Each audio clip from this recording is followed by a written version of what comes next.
नमस्कार, धर्मार्थ deep dive में आपका स्वागत है। और अब से कुछ ही हफ्तों में मतलब 14 जनवरी 2026 को पूरे भारत में एक त्योहार मनाया जाएगा। लेकिन ये कोई आम त्योहार नहीं है। इसकी खासियत ये है कि एक ही दिन एक ही खगोलीय घटना पर आधारित होने के बावजूद इसके रंग, रूप, नाम और यहाँ तक कि स्वाद भी हर कुछ 100 किलोमीटर पर बदल जाते हैं। कहीं ये पोंगल है, कहीं उत्तरायण, कहीं लोहड़ी, तो कहीं बस खिचड़ी। और आज हमारे पास जो स्रोत हैं वो इसी त्योहार की अलग अलग परतों को खोलते हैं। हमारे पास इसके ज्योतिषीय, ऐतिहासिक, वैज्ञानिक और सांस्कृतिक पहलुओं पर काफी जानकारी है। अच्छा, हम सिर्फ ये नहीं देखेंगे कि ये त्योहार क्या है, बल्कि ये समझने की कोशिश करेंगे कि ये ऐसा क्यों है। बिल्कुल। हमारा मिशन आज यही समझना है कि कैसे सूर्य का एक राशि से दूसरी राशि में जाना सिर्फ पंचांग की एक घटना नहीं, बल्कि भारत की विविधता, यहाँ की मान्यताओं और क्या कहते हैं, विज्ञान के साथ इसके गहरे रिश्ते का एक जीता जागता सबूत है। तो चलिए इस त्योहार की कहानी की तह तक चलते हैं। तो चलिए सबसे पहले सबसे बुनियादी सवाल पर आते हैं। मकर संक्रांति। ये शब्द सुनने में थोड़ा भारी भरकम और ज्योतिष से जुड़ा लगता है, पर इसका असल मतलब क्या है? इसका मतलब बहुत सीधा और यूं कह लीजिए प्राकृतिक है। संस्कृत में संक्रांति का मतलब होता है पारगमन। पारगमन? हाँ, मतलब एक जगह से दूसरी जगह जाना। ज्योतिष में ये वो दिन होता है जब सूर्य एक राशि से दूसरी राशि में जाता है। अच्छा, तो मतलब साल में ऐसी 12 संक्रांतियां होती होंगी, हर महीने एक? बिल्कुल, लेकिन मकर संक्रांति खास है क्योंकि इस दिन सूर्य धनु राशि से निकलकर मकर राशि में प्रवेश करता है। और यही वो चीज है जो इसे बाकी त्योहारों से अलग बनाती है ना? ज्यादातर हिंदू त्योहार तो चंद्र कैलेंडर के हिसाब से चलते हैं। एकदम सही। उनकी तारीखें तो हर साल बदलती रहती हैं, पर मकर संक्रांति लगभग हमेशा 14 या 15 जनवरी को ही आती है। हाँ, क्योंकि ये सौर कैलेंडर पर आधारित है, इसीलिए इसकी तारीख लगभग तय रहती है। और इसी दिन से एक और महत्वपूर्ण चीज शुरू होती है, उत्तरायण। उत्तरायण, हाँ सुना है मैंने। इसका मतलब है सूर्य की उत्तर की ओर यात्रा। अच्छा। पौराणिक कथाओं में तो इसे देवताओं का दिन भी कहा गया है। माना जाता है कि इसी समय से शुभ कार्यों की शुरुआत होती है। और इसका कोई वैज्ञानिक पहलू भी है? मतलब सूर्य की उत्तर की ओर यात्रा का हमारी जिंदगी पर क्या सीधा असर पड़ता है? बिल्कुल पड़ता है। यह सिर्फ एक खगोलीय घटना नहीं है। उत्तरायण की शुरुआत का सीधा मतलब है कि अब से दिन लंबे और रातें छोटी होने लगेंगी। अच्छा। ये कड़ाके की सर्दियों के खत्म होने और एक खुशनुमा गर्म मौसम की शुरुआत का संकेत है। आप कह सकते हैं कि प्रकृति खुद एक नए चक्र का ऐलान कर रही होती है। ये तो बड़ी दिलचस्प बात है। तो एक तरफ प्रकृति में बदलाव का संकेत और दूसरी तरफ मान्यताओं में इसका महत्व। मैंने सुना है कि इसका एक पारिवारिक पहलू भी है जो सूर्य और शनि से जुड़ा है। हाँ, ये एक बहुत सुंदर मान्यता है। ज्योतिष के अनुसार मकर राशि के जो स्वामी हैं वो शनि देव हैं। ओके। तो मकर संक्रांति के दिन भगवान सूर्य अपने पुत्र शनि से मिलने उनके घर जाते हैं। ओके। ये एक ऐसा मौका माना जाता है जब पिता पुत्र के बीच के मतभेद भुला दिए जाते हैं। तो ये त्योहार रिश्तों को जोड़ने का भी प्रतीक बन जाता है। अरे वाह। तो एक ही घटना, सूर्य का राशि बदलना, वो प्रकृति के चक्र, शुभ अशुभ मुहूर्त और यहाँ तक कि पारिवारिक रिश्तों का भी प्रतीक बन जाता है। बिल्कुल। और शायद इसीलिए इसे पूरे देश में इतने अलग अलग तरीकों से मनाया जाता है। ये बात मुझे हमेशा हैरान करती है कि त्योहार एक पर रूप अनेक। ये भारत की सबसे बड़ी खूबसूरती है ना? चलिए इसी विविधता को थोड़ा और करीब से देखते हैं। इसे सिर्फ एक लिस्ट की तरह नहीं, बल्कि इस तरह देखते हैं कि एक ही खगोलीय घटना को अलग अलग संस्कृतियों ने अपने जीवन के किस हिस्से से जोड़ा है। हाँ, ये ज्यादा दिलचस्प होगा। जैसे कहीं ये फसल से जुड़ा है तो कहीं मौसम के बदलाव से। बिल्कुल। जैसे दक्षिण भारत में चलते हैं, तमिलनाडु में इसे पोंगल कहते हैं। ये 4 दिन तक चलने वाला एक बहुत बड़ा फसल उत्सव है। अच्छा। यहाँ इसका सीधा संबंध खेतीबाड़ी और समृद्धि से है। लोग नई फसल के चावल से पोंगल बनाकर सूर्यदेव को धन्यवाद देते हैं। और यही चीज हमें असम में माघ बिहू या भोगाली बिहू के रूप में दिखती है, जो फिर से फसल कटाई और दावतों का त्योहार है। तो दक्षिण और पूर्वोत्तर में इसका मुख्य जोर कृषि और फसल पर है। और उत्तर भारत में पंजाब की लोहड़ी तो इससे एक दिन पहले ही मना जाती है। हाँ, लोहड़ी का संबंध भी फसल और मौसम से ही है। कड़ाके की ठंड के बाद लोग आग जलाकर उसके चारों ओर इकट्ठा होते हैं, नाचते गाते हैं और एक तरह से सर्दियों की विदाई और आने वाली बहार का स्वागत करते हैं। हरियाणा और हिमाचल में इसे मागी कहते हैं, जहां दान पुण्य का बहुत महत्व है। और पश्चिम भारत का क्या? गुजरात का उत्तरायण तो पतंगों के बिना अधूरा है। वहां तो इसका रूप बिल्कुल ही अलग हो जाता है। हाँ, गुजरात में ये त्योहार सामाजिक मेलजोल और उल्लास का प्रतीक बन जाता है। उत्तरायण के दिन पूरा आसमान पतंगों से भर जाता है।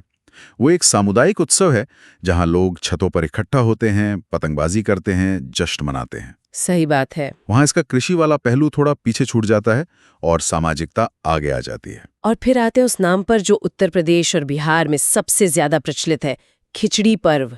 ये थोड़ा अजीब लगता है ना? पोंगल, लोहड़ी, उत्तरायण, इन सब नामों में एक उत्सव का भाव है, पर खिचड़ी एक साधारण रोजमर्रा के भोजन के नाम पर इतना बड़ा त्योहार क्यों? आपका सवाल बहुत वाजिब है और इसका जवाब इतिहास और ज्योतिष दोनों में छिपा है। इसकी कहानी हमें उत्तर प्रदेश के गोरखपुर में स्थित गोरखनाथ मंदिर तक ले जाती है। अच्छा। हमारे स्रोतों के अनुसार जब खिलजी ने इस क्षेत्र पर आक्रमण किया था तो लगातार युद्ध के कारण नाथ योगियों को भोजन पकाने का समय ही नहीं मिल पाता था। वे अक्सर भूखे रह जाते थे, जिससे उनकी शारीरिक शक्ति कम हो रही थी। तो इस समस्या का हल खिचड़ी से कैसे निकला? तब बाबा गोरखनाथ ने एक बहुत ही प्रैक्टिकल उपाय सुझाया। उन्होंने कहा कि दाल, चावल और सब्जियों को अलग अलग पकाने की बजाय सबको एक साथ एक ही बर्तन में पका लिया जाए। ये भोजन, जिसे खिचड़ी कहा गया, न सिर्फ बेहद पौष्टिक था बल्कि बहुत जल्दी तैयार भी हो जाता था। इसे खाकर योगियों को तुरंत ऊर्जा मिलती थी। और फिर ये एक परंपरा बन गई। हाँ, जब खिलजी पर विजय मिली तो योगियों ने मकर संक्रांति के दिन एक बड़ा उत्सव मनाया और लोगों में प्रसाद के रूप में खिचड़ी बांटी। बस तभी से इस दिन खिचड़ी बनाने, खाने और सबसे जरूरी दान करने की परंपरा शुरू हो गई। अरे वाह! आज भी मकर संक्रांति पर गोरखनाथ मंदिर में एक विशाल मेला लगता है, जहां खिचड़ी चढ़ाने की परंपरा निभाई जाती है। ये तो हुई इसकी ऐतिहासिक कहानी, लेकिन आपने ज्योतिषीय पहलू का भी जिक्र किया था। एक साधारण भोजन का ग्रहों से क्या लेना देना हो सकता है? यहीं पर ये और भी ज्यादा दिलचस्प हो जाता है। ज्योतिष शास्त्र के अनुसार खिचड़ी सिर्फ एक भोजन नहीं बल्कि ग्रहों का एक शक्तिशाली संगम है। क्या? हाँ, इसमें इस्तेमाल होने वाली हर सामग्री का संबंध किसी न किसी ग्रह से माना गया है। एक मिनट, आप कह रही हैं कि खिचड़ी की प्लेट एक तरह की ज्योतिषीय कुंडली है? ये तो मुझे जानना है। आप ऐसा कह सकते हैं। देखिए, खिचड़ी में जो मुख्य चीज है चावल, हाँ। उसे चंद्रमा का प्रतीक माना गया है। चंद्रमा का? हाँ, जो हमारे मन और भावनाओं को नियंत्रित करता है। इसमें डाली जाने वाली काली उड़द की दाल का सीधा संबंध शनिदेव से है। शनिदेव से? शनिदेव से तो लोग अक्सर डरते हैं। बिल्कुल, और मान्यता है कि इस दिन खिचड़ी खाने से शनि के अशुभ प्रभाव कम होते हैं। याद है मैंने बताया था कि सूर्य अपने पुत्र शनि से मिलने उनके घर यानी मकर राशि में जाते हैं। हाँ हाँ, बिल्कुल। तो इस दिन शनि से जुड़ी चीजें खाने से वो प्रसन्न होते हैं। फिर इसमें जो हल्दी डाली जाती है उसका संबंध बृहस्पति से है, जो ज्ञान और सौभाग्य के देवता हैं। ओके। घी को सूर्य का प्रतीक माना गया है, जो ऊर्जा और आरोग्य देता है। और अंत में हरी सब्जियां बुध ग्रह का प्रतिनिधित्व करती हैं, जो बुद्धि और संवाद का कारक है। कमाल है। मतलब अनजाने में ही जब कोई खिचड़ी खाता है तो वो एक तरह से अपने सभी मुख्य ग्रहों को संतुलित करने की कोशिश कर रहा होता है। ये तो लोक परंपरा में छिपे हुए गहरे ज्ञान जैसा है। ठीक कहा आपने।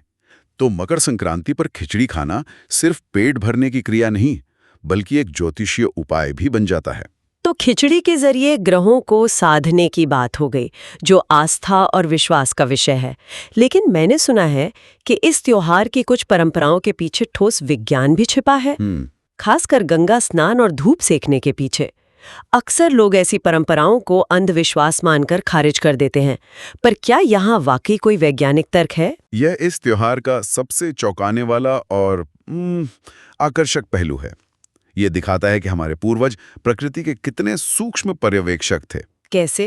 धार्मिक मान्यता क्या है कि इस दिन पवित्र नदियों में स्नान करने और दान पुण्य करने से सारे पाप धुल जाते हैं और स्वास्थ्य अच्छा रहता है ना? हाँ लोग पतंग उड़ाते हैं, छतों पर बैठते हैं, यानी ज्यादा से ज्यादा समय धूप में बिताते हैं। हाँ, और आम तौर पर तर्क दिया जाता है कि सर्दियों के बाद की धूप शरीर के लिए अच्छी होती है, विटामिन डी मिलता है। पर क्या इससे भी गहरा कोई कारण है? इससे बहुत गहरा कारण है जो भूभौतिकी यानी जियोफिजिक्स से जुड़ा है। देखिए, मकर संक्रांति के समय सूर्य दक्षिणी गोलार्ध में होता है। ठीक है। मतलब उसकी किरणें मकर रेखा पर सीधी पड़ रही होती हैं। यस। इसका मतलब है कि सूर्य से आने वाली सबसे खतरनाक और हानिकारक पराबैंगनी किरणें, जिन्हें हम अल्ट्रावायलेट सी या यूवीसी कहते हैं, हाँ। वो पृथ्वी के उसी हिस्से पर केंद्रित होती हैं। रुकिए, तो आप कह रहे हैं कि जिसे हम आज तक सिर्फ पुण्यकाल या धार्मिक मान्यता समझकर करते आए हैं, नदी में नहाना, धूप सेकना, उसका एक ठोस वैज्ञानिक कारण था जो हमें सबसे खतरनाक सौर विकिरण से बचाता था? बिल्कुल। भारत उत्तरी गोलार्ध में है, तो इस दौरान भारत और इसके आसपास का क्षेत्र इन जानलेवा यूवीसी किरणों के सीधे प्रभाव से लगभग पूरी तरह सुरक्षित रहता है। सच में? हाँ, यहाँ तक कि हमारे स्रोतों के अनुसार इस समय हमारे ऊपर ओजोन की परत भी साल के बाकी समय की तुलना में अधिक सघन होती है, जो एक अतिरिक्त सुरक्षा कवच का काम करती है। अरे वाह! तो जिस समय को हमारी परंपराओं ने स्नान, ध्यान और सूर्य के संपर्क में आने के लिए सबसे शुभ बताया, विज्ञान भी उसी समय को स्वास्थ्य की दृष्टि से सबसे सुरक्षित और फायदेमंद मानता है। ये तो अविश्वसनीय है।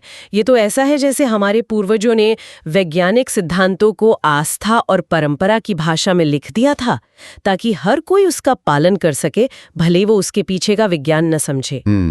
लेकिन बहुत से लोग इसे महज एक संयोग भी मान सकते हैं।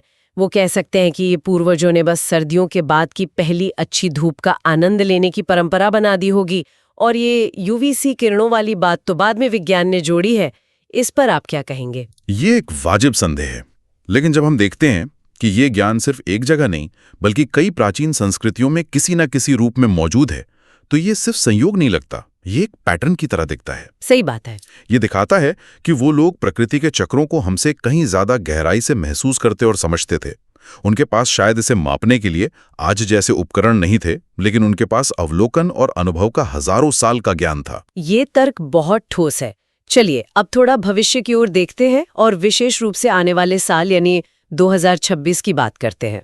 हमारे पास जो दृक पंचांग का स्रोत है, उसके अनुसार उस दिन क्या खास होने वाला है? दृक पंचांग के अनुसार 2026 में मकर संक्रांति बुधवार 14 जनवरी को मनाई जाएगी। ओके। सूर्य के मकर राशि में प्रवेश करने का जो बिल्कुल सटीक समय है, वो है दोपहर 3:13। और क्या दान पुण्य या स्नान के लिए भी कोई विशेष समय या मुहूर्त बताया गया है? हाँ, आमतौर पर संक्रांति के क्षण के बाद का समय पुण्य कर्मों के लिए शुभ माना जाता है। तो 2 मुहूर्त बताए गए हैं। एक है पुण्यकाल, जो दोपहर 3:13 से शाम 5:45 तक रहेगा।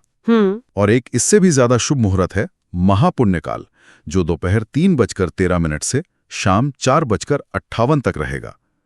मान्यता है कि इस दौरान किए गए दान धर्म का फल कई गुना ज्यादा मिलता है। पंचांग में अक्सर कुछ बहुत ही काव्यात्मक और प्रतीकात्मक विवरण भी होते हैं, जैसे संक्रांति का वाहन, उनके वस्त्र, वो क्या खा रही हैं।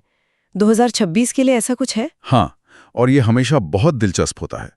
2026 के लिए बताया गया है कि संक्रांति का वाहन व्याघ्र यानी बाघ है। बाघ? हाँ, उन्होंने पीले वस्त्र पहने हुए हैं और उनका भक्ष्य पदार्थ पायस यानी खीर है। बाघ पर सवार होकर संक्रांति का आना, ये सुनने में ही बहुत शक्तिशाली लगता है।